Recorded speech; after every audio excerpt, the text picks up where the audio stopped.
કેન્દ્ર અને રાજ્યની ભાજપ સરકારની ખેડૂત વિરોધી નીતિની સામે કોંગ્રેસ દ્વારા જિલ્લા અને તાલુકા લેવલે વિરોધ શરૂ કરાઈ રહ્યો છે। ત્યારે આજે કોંગ્રેસના માજી પ્રદેશ પ્રમુખની આગેવાનીમાં રાજકોટમાં કોંગ્રેસે ધરણા યોજ્યા હતા।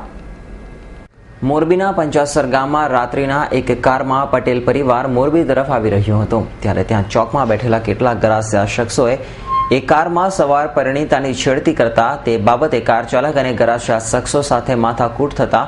બંને વચ્ચે મારામારી થતા કાર ચાલકે પરિવાર તે બાબતની તાલુકા મથકે ફરિયાદ નોંધાવી હતી, જેમાં ગામના પટેલ લોકો ફરિયાદ નોંધાવવા માટે જ્યારે તાલુકા મથકે પહોંચ્યા ત્યારે પાછળથી કેટલાક ગરાસિયા શખ્સોએ પટેલ પરિવારના ઘર પાસે જઈને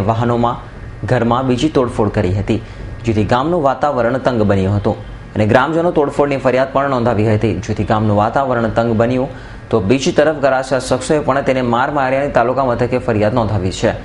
જેથી હાલ પોલીસ પરિસ્થિતિની ગંભીરતાને ધ્યાનમાં લઈને ગામમાં ચુસ્ત બંદોબસ્ત મૂક્યો છે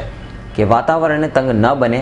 પણ આ બનાવનું પ્રમાણ આ ગામમાં વધવાથી લોકો પોલીસ સામે નક્કર ગામની અપેક્ષા રાખી રહ્યા છે અને વાતાવરણ બગાડનાર લોકોને કડક સજા થાય તેવું લોકોની માંગ છે। પરિવાર મોરબી તરફ આવતા હતા તો એ દરમિયાનમાં રોડ પર બેઠેલા બે યુવકો, બે એની સાથેના ત્રણ બીજા મિત્રો સાથે, એટલે એ ગાડીમાં બેઠેલા પરિવારમાં મહિલાઓ પણ હતા, પુરુષ પણ હતા।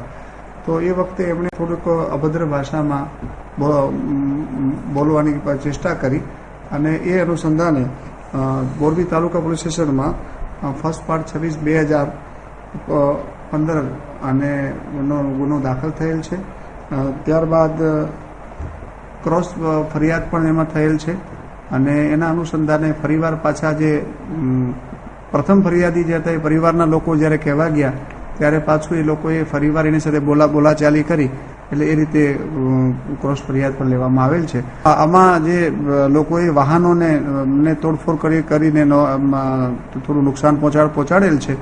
જે બાબતે પણ આપણે ગુનામાં વિગત લીધેલ છે। રવિ મોટવાણી, S9 ન્યૂઝ, મોરબી।